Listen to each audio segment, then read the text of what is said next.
Hello, everybody, and a warm welcome to another hashtag What's Next here on Open Dialogus. So thank you very much for joining us tonight. I've got a great panel of people coming on in a few seconds to talk about the ever important topic of climate change. And I mean, honestly, you can't be alive today and not be bombarded with the topic climate change. It's fundamentally as perennial as COVID-19 or indeed Brexit for that matter. So what I thought to do as a way of getting us limbered up before the panel joins us, I thought I would go online and I would simply do a search for climate change stories.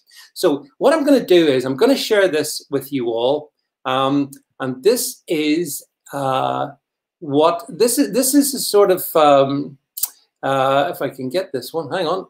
Woo. Yeah, if we can get this here. Bear with me, because as I say, these things are technical, you know. I know it might look easy. It might look, this is what you call doing a show on the hoof. So climate change. Here we go. So, okay. Let's see what the search engine tells us when we talk about climate change. So here you go. Just a few stories, really. Here we go. And yeah. And as you can see, just have a quick look through these. These are just generated randomly. The extinction of North America's largest animals likely caused by ancient climate change, says The Independent. Our good friend Bill Gates offers a hopeful take on climate change as well. 3 things Michigan can do to battle climate change. Fighting climate change requires bold moves, not baby steps. Have you got that? Some interesting ones. Climate change is fueling recruitment into armed groups, says The Hill, organ of ill repute. Climate change and fire repression. It goes on, and this one actually is quite a cool one. Texas flunks climate change test as its energy grid freezes over. We're going to talk about that in a minute. So I wanted to, that was the first one. The second one that I wanted to share with you, if I can, is, and this is important because you can't really talk about climate change and not mention this particular person. Now that's a clue to who it might be, actually. So the person I want to talk about is none other than, drumroll, yes, Greta, the lovely Greta, the hobgoblin from Sweden. You know, I tell you what, the only sort of Swedish person I've really taken much interest in was Agnetha from ABBA. But having said that, it's really difficult to avoid Greta. And as you know, I'm sure you're all familiar with her Our House is on Fire lecture she gave the world at Davos a year ago. Her quote, "Our house is on fire. I am here to say our house is on fire." That was Greta, the lovely Greta. Let's get rid of Greta. We'll talk about, however, some of the things she said. And I've got some great people joining us now on the stream. So if I just add everyone in, you can meet, first of all, introduce Paul Burgess. Paul's first time here on Open Dialogus. You're very welcome. Paul is for Britain's climate and environmental spokesperson. Paul has spent, I guess it's fair to say, his life really on this issue of the environment. And I know you've got lots of current concerns, Paul, about how the direction the debate has taken, I guess. You've made some fantastic videos, which I thoroughly recommend. Go on to the For Britain website. We'll put the links below when we put this out and watch what Paul's done. Paul, very welcome to you. Roger, we got Roger here. Roger Helmer, of course, former UK and a businessman and political commentator. You're very welcome on the stream, Roger Helmer. And finally, last but by no means least, we have Godfrey Bloom. Godfrey is a regular here on the channel, and it's great to see you. Godfrey, of course, is a very experienced business person, an author, political commentator, a Renaissance man. I would venture to suggest, Godfrey, and God bless you for being it. So this is the panel, folks, and unfortunately, before we start, I do want to make it clear to everyone watching, both live and on replay, that we did invite several environmental groups. I think Greenpeace was one of them. The Green Party was another one, to come on and debate with the guys here, to debate the topic. But they haven't turned up, as you can see. Now, we're going to talk about that. Why is it? And in fact, actually, let's just start with that one. So, Paul Burgess, let's start with you. Why is it that the Green lobby, the climate change advocacy people, why are they so scared of coming on to discuss the topic that they tell us is the most single thing, the most biggest important topic under God's heaven? Why is that?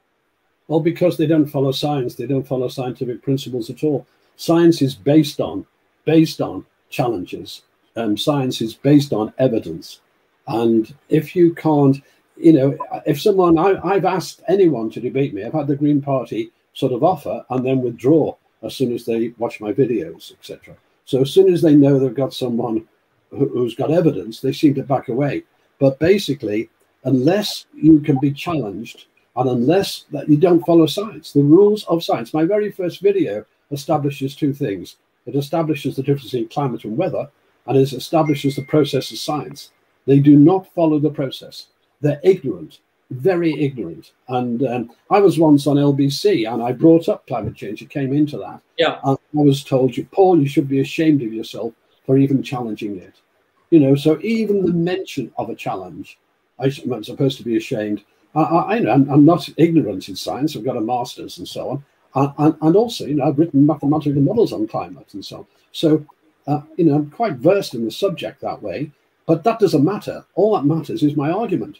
And if I'm wrong, then I'm happy to be wrong because then I've learned.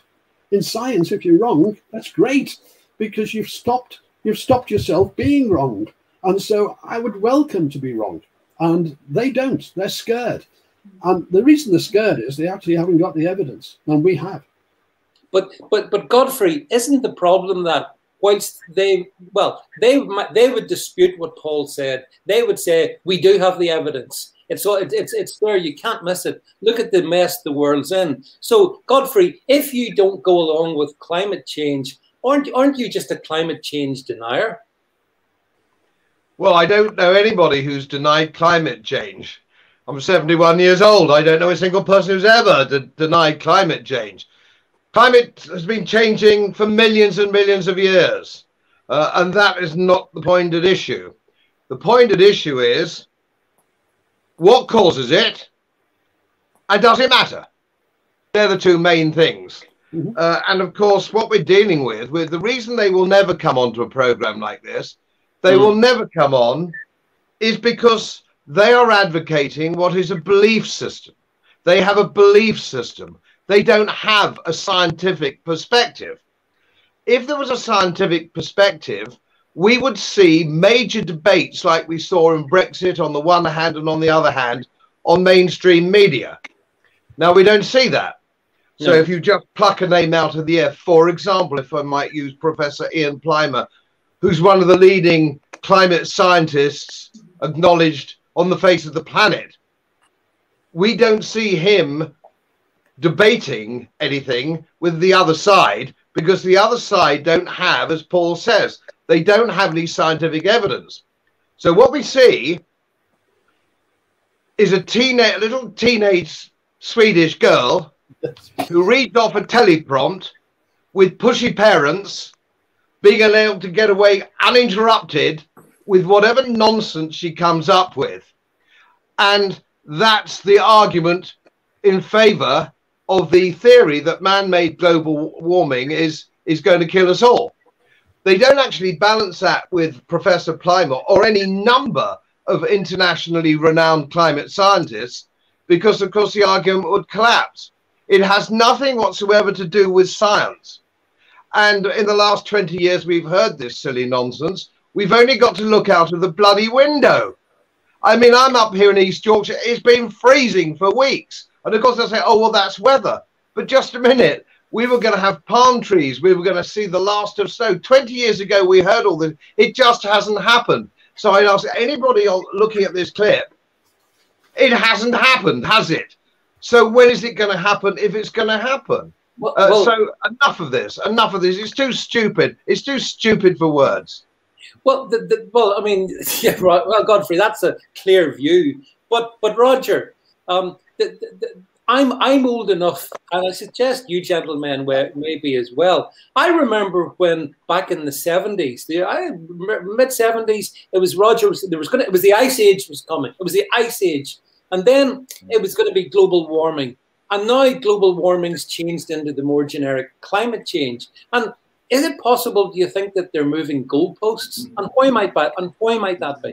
Well, they are absolutely moving the goalposts. If you go back and read what was written in the 70s, they drew attention to extraordinary weather events, extreme weather events, as we hear about extreme weather events today. Yeah. They described the same extreme weather events, or the same kind of extreme weather events, and they said this is the result of dangerous global cooling. They're now talking about exactly the same thing and saying this is the result of dangerous global warming. Now, even if you follow the theory of man-made climate change, the theory says that the poles are likely to warm more quickly than the equator. If that happens, it reduces the temperature differential between the equator and the poles. And you would expect that to reduce the incidence of extreme weather events. Could I pick up another couple of quick points, though? First of all, absolutely, I agree with what Paul said. Science is not about a consensus. Science is not about wisdom handed down ex cathedra. It is absolutely about debate. The moment you hear somebody say the science is settled, we have to follow the science, you know they don't know what science is really about. Yeah, the point that Godfrey made, if I may, he said there were two key questions, and he's absolutely right. I think there is a third key question, though, which is, and would what we are doing make a scrap of difference, even if they were right about man-made climate change? That is a whole area of study that really gets rather ignored. And what people who've studied it and based their arguments on the assumptions of the climate alarmists, they are saying if we do all these things, if we spend these billions of dollars, even on their theory, it will make a tiny fraction of 1 degree difference. In other words, too small a difference to measure by the end of the century. So not only can you question whether man-made global warming is a thing, but you can say, are the things we're doing, the vast amount of money we're spending, is it actually going to make a difference, even if they're right? And the answer is, no, it isn't. Yeah, actually, we had a comment there. I wanted to bring it up, but it's vanished.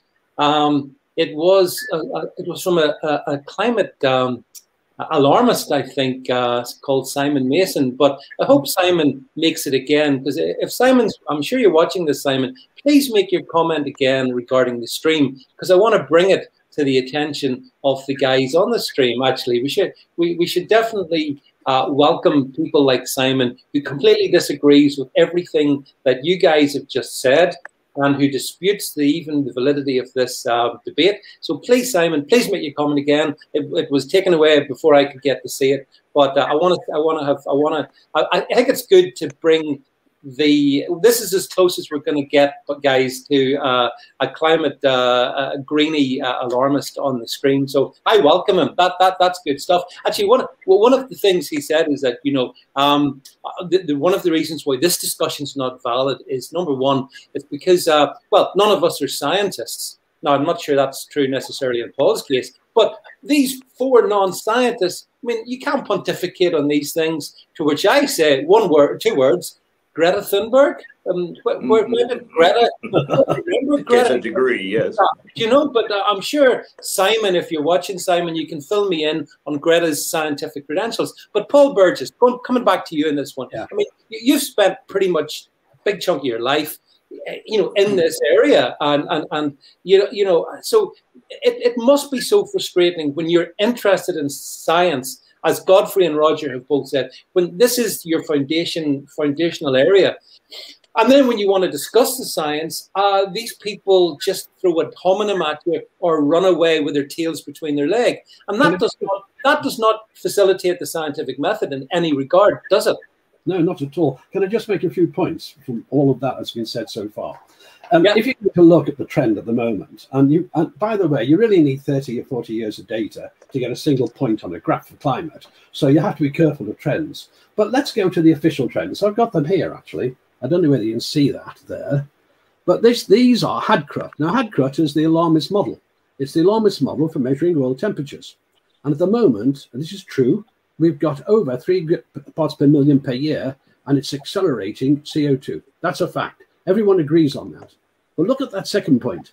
For the period 2015 to 2020, the average temperature has a negative trend. So we're cooling. These are my figures. We are cooling. So I only use alarmist figures and graphs and so on. We are cooling. So we have warmed since the Little Ice Age. I mean, there's no doubt about that. And that was totally natural. It wasn't to do with CO2 as such. So we have warmed. And the other point is that another point's been made by Roger, which is, I've got that here as well as it happens.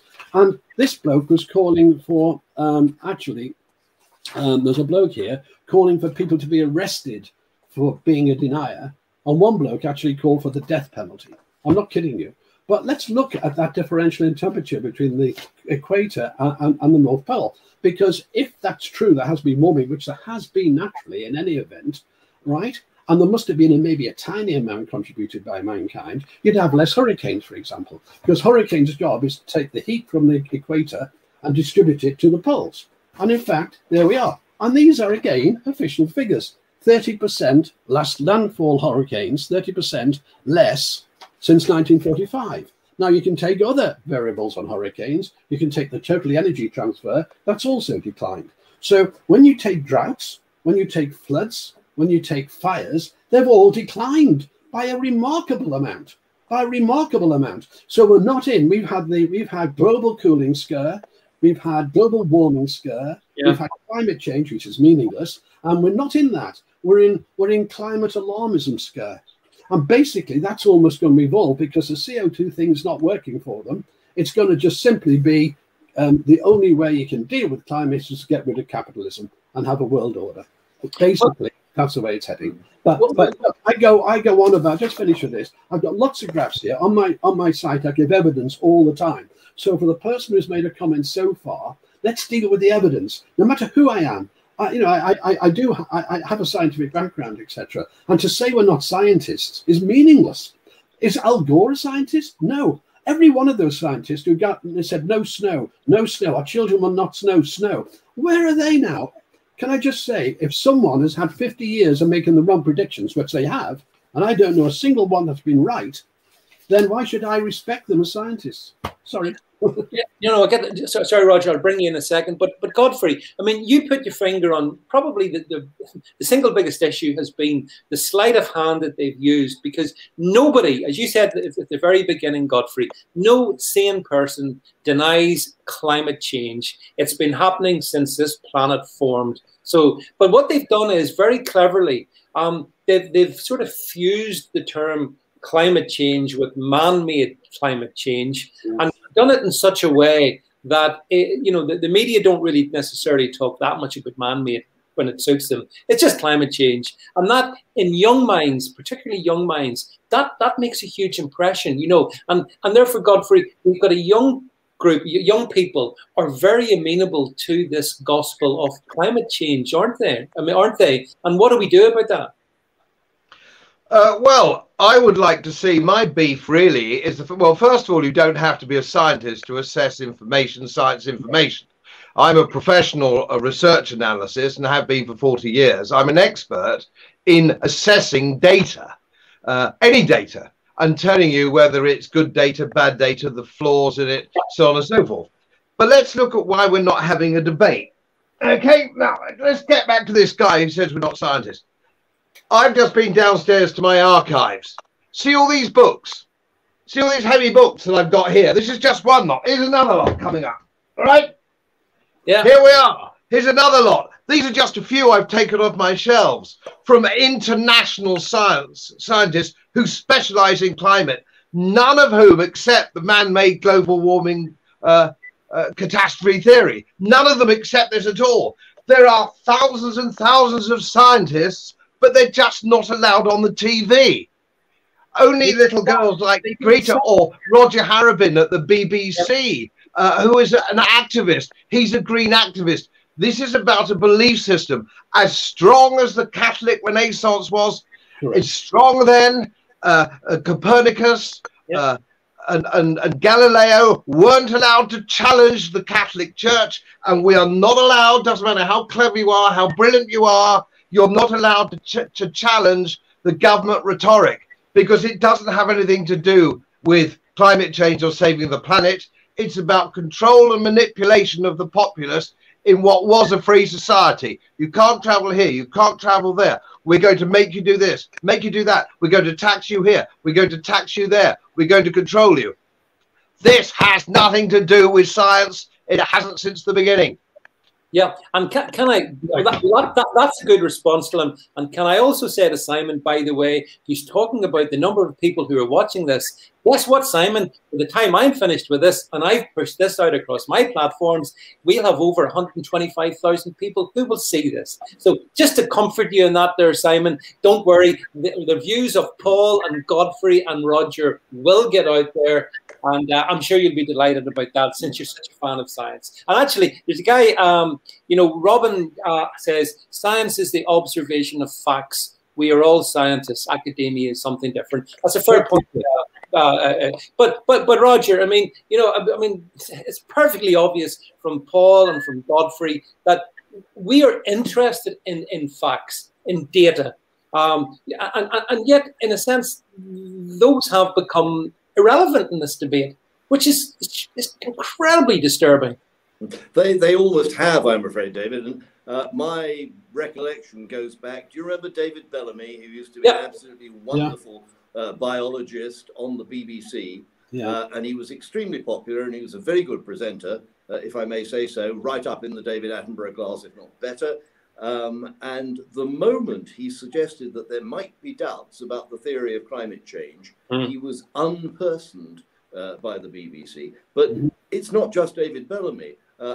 When I started out on this whole debate on climate, I did some work with Lord Lawson. Now, there you have a very serious figure who's a former British Chancellor. And the BBC decided a few years ago, after he'd been on air and questioning the climate gospel, they've taken him off. They will not allow him to speak about climate. And when we've got the government is now proposing to appoint a czar to ensure free speech in universities, and I think their main focus is on political issues and gender issues and so on. But what about the climate issue? Will they also demand freedom for alternative opinions on climate? Because they should. But Roger, they won't. And as you said, David Bellamy was, you know, deplatformed, taken off air, and he's been replaced by David Attenborough. David Attenborough, the high priest of climate alarmism, who, you know, who has become something which he didn't start out as, but he is. I mean, I describe him as a high priest of climate activism, and he is. And the BBC churn out these programs that Attenborough makes, and no one must criticize him. Prince Charles is his best pal. So these have become very influential figures, Roger, and the BBC has been to the fore in providing Attenborough with the platform that he needs to influence people globally. But if we go back to the question that was asked, how do we address young people? For a start, it's extremely difficult, given the almost universal resistance to presenting alternative views.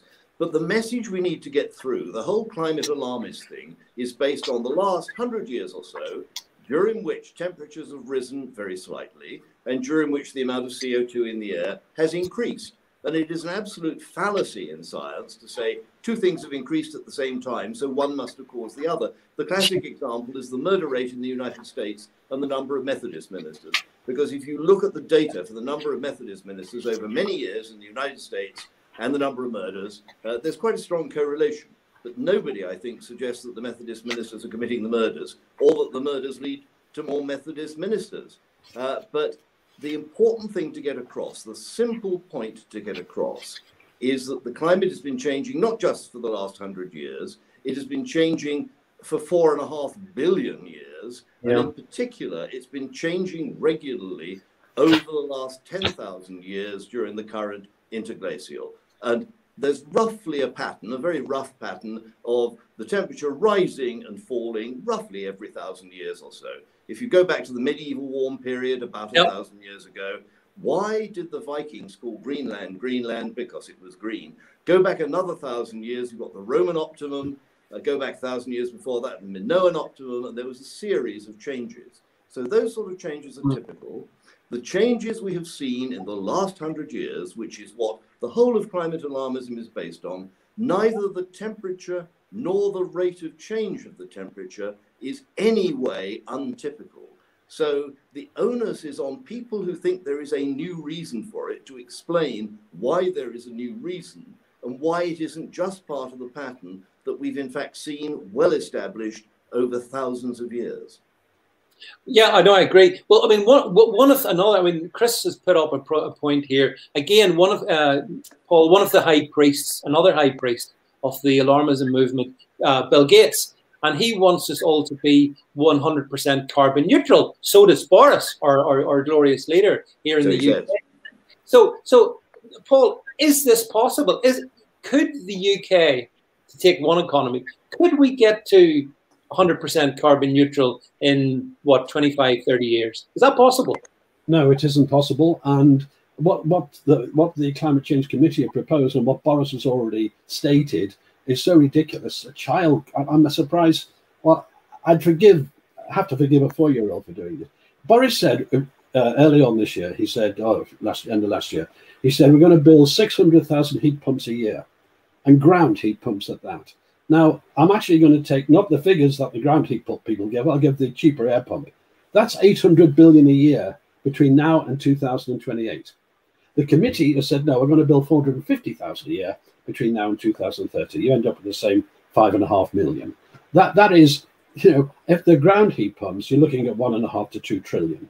I mean, they haven't even done the mathematics. And also, I don't know whether people realize this, but under these proposals, you will not be able to sell your house after 2028 unless it's got a grade C rating for insulation, etc. But these days, that rating is also how green your house is. And so they're doing away with gas boilers, you know, and it's ridiculous. And by the way, there is a solution to all this. There is a solution that's so good that reduces pollution, that is very cheap, and can supply the whole of the UK power supply for the next 400 years. And we have the fuel in this country. There is a solution. It's called a stable salt reactor. And that actually is the way to go. And these are so safe. They can't melt down like nuclear power plants, blah, blah, blah. But no, what we're going to suffer, we already pay about 40% premium over what otherwise the cost of power would be because of green policies. And what Boris is proposing is absurd. And they're now interfering with your freedom to sell your house. They're now interfering with doing away with gas completely. They're going to also make it impossible to get a mortgage in the future unless your house, or even if you have a mortgage, they're going to impose costs on you. So what is proposed, I've just done a video on this subject with Anne-Marie. What is proposed is draconian and mad economics on a scale you cannot believe. So it's possible. Can I also say something else? Let me show you this graph. This one, that one there, is the CO2 growth in the world, which everyone agrees on. It's measured in Hawaii in the mountain, yeah? And you plot on the CO2 growth all the Kyoto, Montreal, Copenhagen, and Paris, yes? Yeah. You plot on, it makes no difference at all. All these conferences make no difference at all. So you look at Paris, you look at the Paris Agreement, and then you realize it's meaningless. All the countries have to send in a piece of paper and they staple them together. So China said, we can continue to increase CO2 till 2030 and then hold it at that level forever. So in other words, they agreed a huge increase in CO2, right? They're now spending on coal 3 times more than the rest of the world put together. I can show you the graph on that. So this is meaningless. I know Boris is all about making a big thing in November and pushing his chest out in Glasgow with the climate conference. But, you know, it's going to make no difference. And lockdowns made no difference, by the way, worldwide. It's still increased. Well, Paul, you say that, but I would take issue with you in one way. Yeah. I'll ask Godfrey on this one. you know, it won't make a difference in any regard to what's happening as regard the global climate. But it sure as heck will make a difference to the UK economy. And Godfrey, you and I, we've over the last number of weeks and months about what's going to happen to the British economy and where it's going to go. But you know, if Boris continues down this zero carbon agenda, he's going to destroy whatever embers are left of the British economy post his COVID-19. So Godfrey, why would a British Prime Minister be so hell bent on this kind of a carbon neutral agenda, which is incompatible with many people would think, Godfrey, with a functioning economy? Well, his lady is a staunch green activist. Before him, we had Cameron, whose wife was a staunch green activist. And if you want a theory, I'm happy to share it with you. I don't think if he doesn't go down the net zero route, it cuts off his nookie. That's what I think the theory is, and I think it's as good as any. But let me make, if I may, another observation, which I don't know, I'm quite sure both Roger and Paul would have picked up on it. When we first saw The Inconvenient Truth by Al Gore, and he came on, and that was that film that he made, and we watched it. Now, here's an interesting thing. It's very actually easy geologically to actually find out. Relatively recently in world history, you only have to go back a few thousand years to quite accurately work out what the atmospheric amount of carbon dioxide in the atmosphere was. And what is absolutely sure is that the increase in carbon dioxide in the atmosphere tends to follow periods of global warming. So it follows the Minoan period, the Roman period, the medieval period. It actually follows. Now, here's the thing that amused me.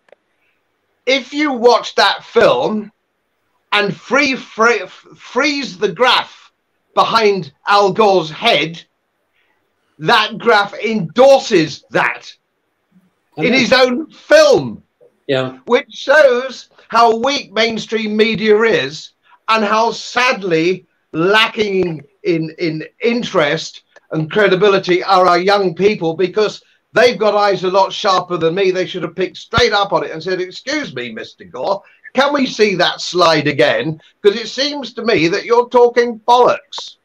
But on that one, can I just say, scientifically, most of the carbon dioxide in the world is contained in the oceans, not in the atmosphere, the vast majority. And when the ocean's warm, it gives off carbon dioxide. So it makes total sense that the warming comes first and the oceans give it off. And don't forget, when the atmosphere was, today, by the way, for everyone, it's around about 410, 415 parts per million. But back in the Cambrian period, it was between 5,000 and 7,000 parts per million. And that's when we had the biggest explosion of life. And all the modern life forms today come from that. So the atmosphere was 7,000 and the oceans were so abundant, it's beyond belief. But talking about cheating, what the alarmists did was they actually put some lobsters, shellfish, into an aquarium and actually mimic the extra CO2 by pouring in hydrochloric acid. And then they showed the results, which it melted their shells. But what someone else did properly is spend 2 months bubbling through CO2, and the lobster grew twice as big, and so did the crab, just as they do in the greenhouses today. So it is totally distorted. And what I specialize in, if you like, is digging out the hard scientific evidence behind all this. And so all the generalities we're discussing now, we do have hard scientific evidence to back it up, and it makes total sense.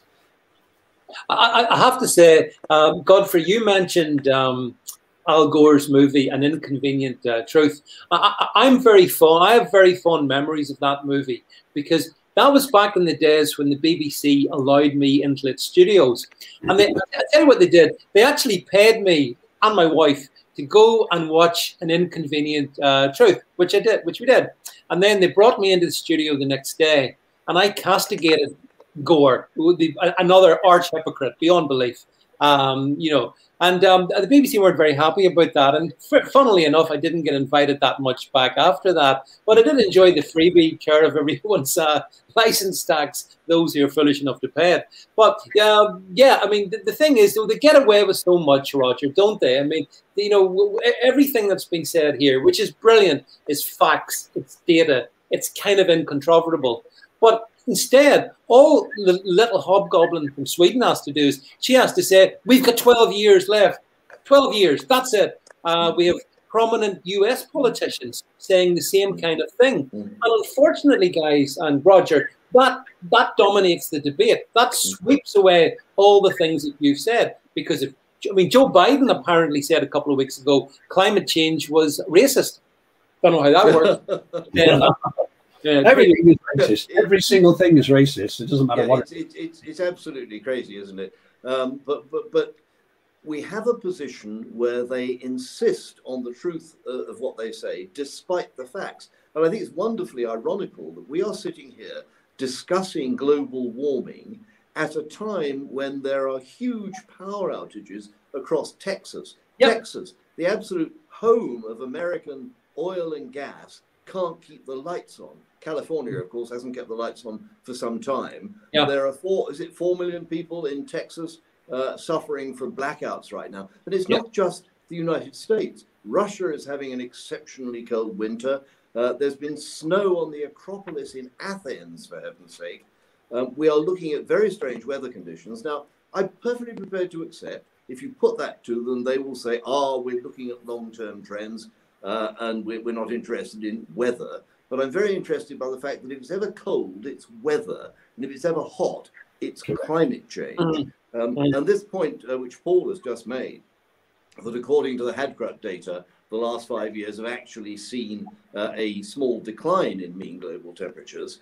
And if we're looking at a longer period, look at the last 20 years, there's been very little change in it. Correct. So the trends that they were trying to correlate and trying to find a cause and effect relationship between are simply not holding up as well as they were. And I keep hearing about the global catastrophe.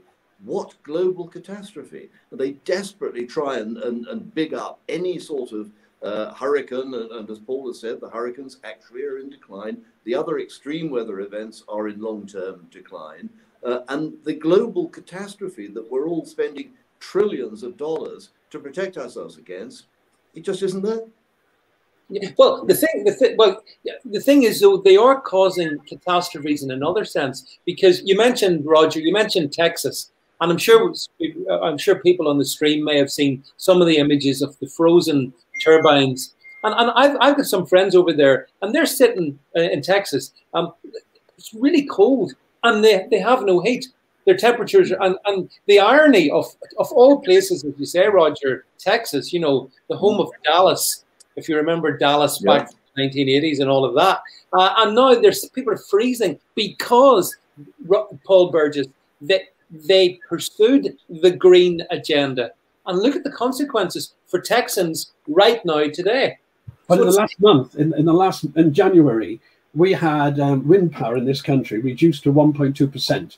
We had to buy in power from France. That's nuclear power, by the way. We had to buy nuclear power from France at 10 times the normal price. Now, what's going to happen with Boris's plan to quadruple the wind power, you know, besides killing every seabird in sight, besides the actual environmental damage of that and the pollution, etc., beside all those issues, what's going to happen is we're going to reduce the other more stable elements, more traditional elements, and that's it. We are then in a situation where we're going to have power blackouts, you know, big time. And by the way, I've got a statement here from the Texas Stable Power Authority, which is rather a laughable name. And they said, when the power people said to them, look, we can actually have some power now, we can turn certain areas on, they actually declined. And they said, no, let the public learn about conservation. So they actually declined when they had some power to do some areas. They actually stopped them doing it. And that is like Big Brother control gone mad. Yeah. So what we're heading to here, Boris's plans are worse here than Texas is now by a mile. Yeah.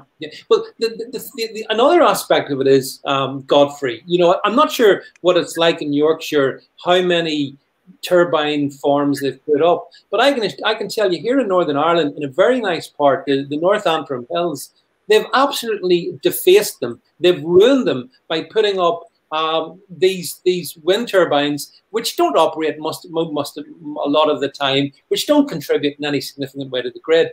And you know, you kind of wonder, Godfrey, why do we continue with these kind of projects when they destroy the bloody environment. And surely, if you're an environmentalist, you care about the planet. They keep telling us they care about the planets, but they deface our beauty spots. They kill the birds, animals, and for what end? What end, Godfrey? Well, of course, they don't care about the planet. This is about a political goal. This is about politics. It's got nothing to do with saving the planet. Think of how, if they cared about saving the planet and environmentalism, we'd be teaching our children in schools to pick up their litter for a start. The country wouldn't be dying under the weight of litter, which it is, and it has done for generations. Because they don't teach that in schools. They're teaching nonsense climate change, what might happen in 100 years, which is clearly a flawed hypothesis. But let's have a look from an economic perspective. Let's have a look at Germany. Germany has a very big green lobby. It's not like Britain. The funny thing is with Britain is nobody votes green at all, but we always end up with greenies in power. I've never quite worked that one out. Maybe we'll discuss that one day. Now, here we have a problem with Germany. They were going to have wind power, and in order to meet their liabilities, they needed 60,000, I think it was 3 megawatt turbines, which they've achieved. But of course, it doesn't run what is an industrialized economy because the wind doesn't blow all the time. So they've had to build emergency, traditional, conventional power stations, burning lignite and stuff like that, which is even dirtier than the stuff they were burning before. You couldn't invent any of this. But if, of course, you said it's all governed, it was governed by the European Union. And I used to sit in that chamber and with Roger, and we would watch the greenies stand up and give their wonderful ideas about greenie and saving the environment. None of them could even afford a bloody tailor. They all look like Wurzel Gummidge. I mean, I've never seen such a shower of shit in my entire life. And they didn't know what they were talking about. But in Germany, I suppose they go on getting fed. But we don't vote green. Somebody needs to tell Boris, we don't vote green. Why are you green? And David Cameron, we're going to be the greenest party. We didn't vote for that. We voted for deregulation, and we want low tax, and we want the government out of our face. I mean, we're just not getting what we vote for. But it's no good if we vote red or blue, but we always get green. We get green regardless of what we vote. And of course, who picks up the tab? If we have an extra £500 on the average family electricity bill, which is what this Boris idea is going to be, £500 a year to Boris is absolutely nothing. It's nothing to any MP. It's nothing to any middle-class person working in the public sector. But if for an old age pensioner in Pontefract, it's a hell of a lot of money. And until we start hanging some of these people, nothing is going to change. Roger, you were going to come in there. I was terribly keen to raise one other critical point. We've talked about the power outages in America. We've talked about the German situation where, despite the trillions of euros they've spent on green energy, they are still having terrible trouble and, as Godfrey says, having to burn lignite.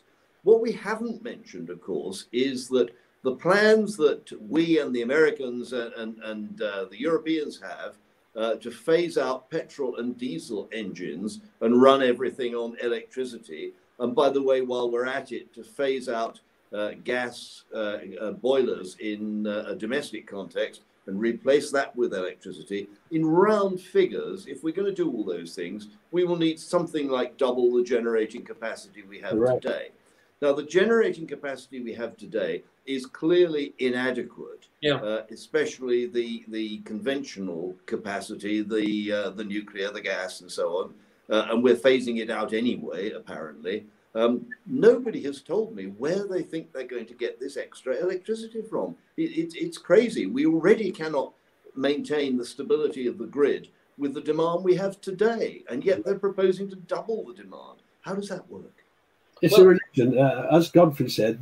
Why they're doing this, and the wind farms and all this, and they don't rationalise it, is because it's a religion, which is going back to Godfrey's original point, and that's what they're doing. And there's no way. I mean, it's an impossible situation, and it can't happen because we can't afford it, and therefore there's got to be a crunch coming. There's got to be, when the people realise what is happening.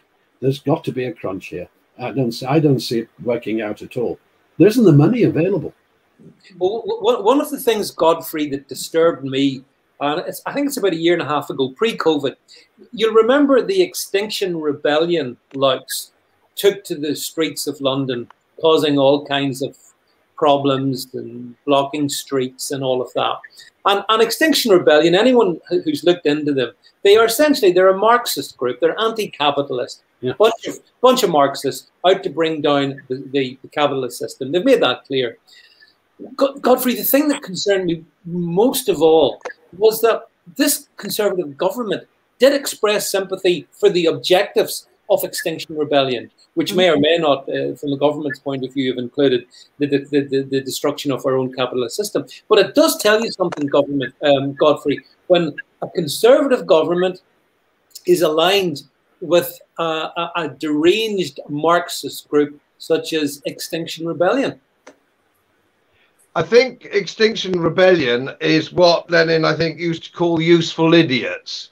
It is government policy to go green big time at the cost of desecrating the landscape, the seascape, the economy, the manufacturing economy. They don't seem to care about this at all because they are green zealots who flew a blue flag at the election in order to get elected. So they're fraudulent to start with. And this is one of the problems that we have. And of course, we've also seen the politicization of the police. We now have a system where the chief constables, the assistant chief constables, so on and so forth, all these people at the top of the police who have been fast-tracked there, very often because they belong to things like common purpose, and they've all got this sort of, what is the modern equivalent of a secret handshake?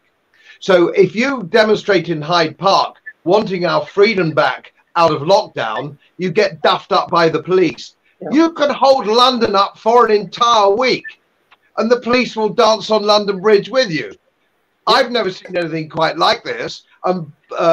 We're having Boris saying he wants another 20,000 policemen. I would suggest no, thank you. No more police, because all they do is stop law-abiding, honest citizens, free-born Englishmen, going about their business. Yeah, I've got something in common with these people. I would disband the bloody police force because they're no use to me and I pay their salary. Yeah, well, but the thing is, Roger, though, like, it's not just, this is maybe going a little bit deeper into it. It's not just the UK that follows these policies. We've got Biden in the White House now, and okay, admittedly, he doesn't know probably where he is, but his administration does. And they are going to follow pretty much the exact same green agenda policies that Boris is following and that many other countries around the world are following. So my question, Roger, is how can this be? Why are they all following these policies, which they must know are nihilistic and economically destructive? Why would they follow them? Well, to start with, they are simply not analysing the situation, anything like the depth that even we've done in less than an hour tonight. They've taken this proposition. All the scientists say the 97%. We ought to talk about the 97% figure we hear all the time, which is a completely fraudulent number. But 97% of scientists tell us that CO2 is causing global warming. Yes. Therefore, the most important thing in the world is to stop it. Now, if they analyse the situation, they would realise that the great majority of any climate change that is happening is natural, and the human input to it is small or too small to measure almost. So they're just buying into something. I found, and I'm sure Godfrey found as a politician, it's so easy for politicians to get a load of letters from concerned citizens because they've been whipped up by the media and the BBC, and they write saying, we're very worried about this problem. What we ought to do, and I'm sure what Godfrey and I did, was to write back saying, well, you know, this problem needs a bit more careful thought before we invest half of the GDP of this country in solving it. But it's so much easier to write back saying, oh, yes, we fully understand your problem and we will certainly take action to solve it. There's always a temptation for politicians to do that. So really, that is the starting point of the issue. Beyond that, I mean, surely somebody in politics in a senior position ought to be prepared to take the alternative view, although people who do, of course, are immediately turned off. I hate the idea of conspiracy theories. But when you've got the whole world all going in the same direction, it is terribly tempting to think that there is something more to it. And Godfrey, of course, has been very clear about his view that there is something more to it, that it's merely a cover for state control rather than a serious effort to attend to the environment. Well, actually, I mean, that's interesting, Roger, because Paul, I mean, at the heart of a lot of the climate change alarmism is the United Nations and its various hydra that which promulgate a lot of this, and of course, curiously, when it comes to things like the COVID response around the world, the UN via the WHO is very much at the center of that as well. So no one said, I mean, conspiracy theories I'm not interested in. I'm just interested in facts and the obvious. But how can it be that if these supranational bodies like the UN are behind the climate change alarmism, Paul, I mean, how are we going to counter that? It's difficult. I mean, the UN is all about basically, by the way, something was said before, which is not quite right. It isn't all the world's trying to do the climate change there. They're not on board because it's the West. In the Paris Agreement, the only countries that did anything serious were America. You're right. It's not China, UK, not China, not India, and so on. So it is just the West. And the UN are about a distribution of wealth from the West to the East, basically, to the underdeveloped. That's what it's about. It certainly isn't any organization that puts as chairman of the Human Rights Committee, Saudi Arabia, or puts them on the thing. It's not an organization that's really valid. So I don't accept it as a valid thing. I accept it as an extremely political worldwide organization. I have no respect for it at all. But they actually, the IPCC, which is the committee there, actually use their data. And so I've got statements from them that totally contradict the whole climate change movement now, such as the ice caps and so on and so on. So in actual fact, they're not even putting out a coordinated message. It's that bad. So, I mean, I don't believe, the last thing I'll ever believe in is a conspiracy theory. I hate conspiracy theories. But I just don't understand how my grandchildren are being taught this today, this rubbish today. One of my friends saw my first video I did for For Britain. I've got 7 videos up there on it's like a course, but it's meant to be followed by unscientific people, but it's based on science. And that friend showed their 11-year-old child the first video, and the child was a boy, and he said, "Mummy, that's not what I'm taught at school. I just can't believe this." So Mum said, "Take it to school and so on and talk about it." He said, "No, Mummy, I wouldn't be liked. I can't even mention it in school."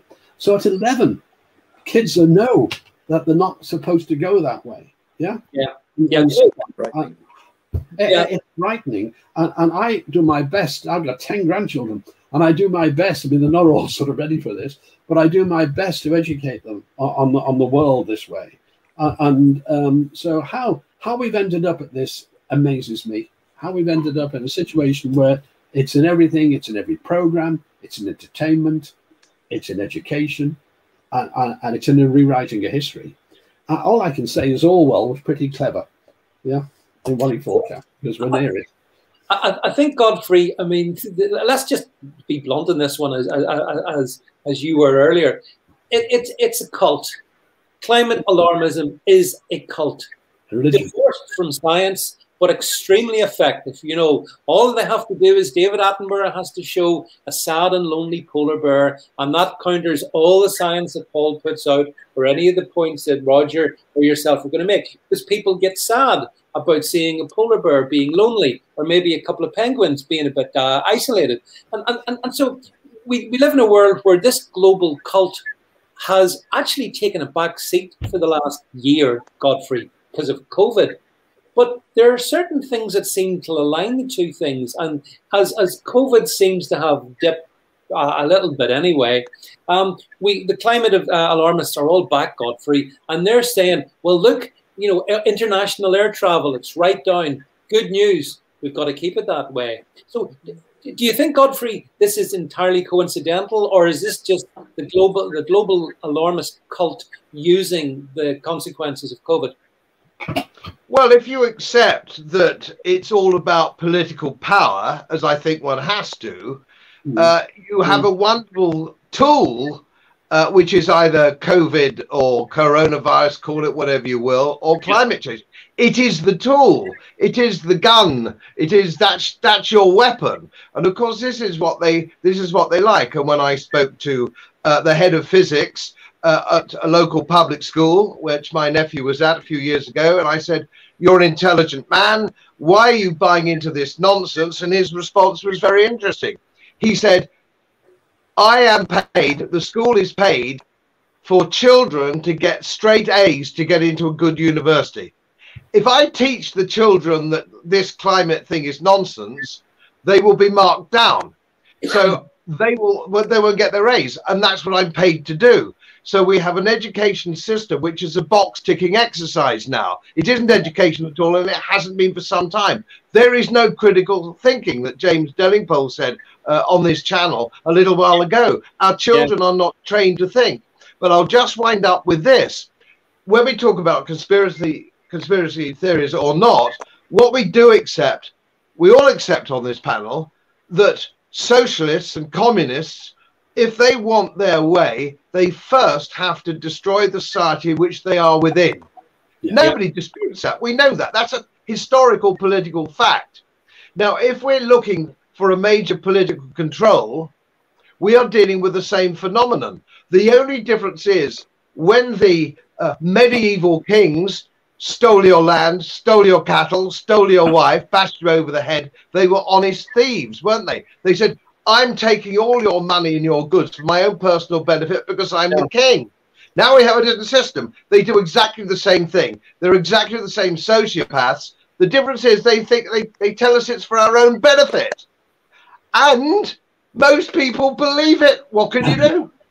Well, I mean, surely where it all ends up is, as we've seen in Texas, Roger, it ends up people sitting freezing, their lives being made miserable, and their health being compromised, and that's where this one's going to go, isn't it? That's what's going to happen in the UK if nothing changes, and I don't see anything changing. That is the one hope, I think, for changing people's views. It's a bit like the COVID lockdown.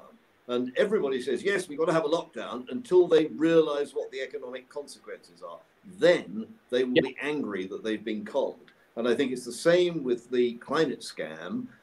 People will go along with it. Yes, do you want to save the planet? Of course we want to save the planet. When they realize the cost, when they realize the way that their infrastructure is breaking down, then they will start to ask the questions that they ought to be asking. But one last point, if I can just get it in, that is, if we're going to worry about the climate, and the climate does change, and the climate will change, we're currently living in an interglacial, which has been going on for about 10, 11,000 years. That is the typical length of an interglacial. So if the past is a guide to the future, not always the case, but if the past is a guide to the future, we would expect the current interglacial to end sometime in the next 500,000 years.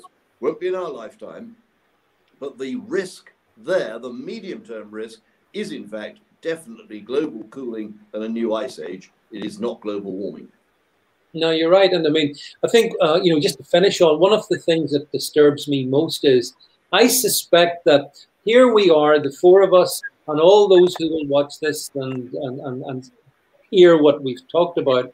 I think the time is coming when to even voice a degree of skepticism of climate alarmism it's going to get you banned.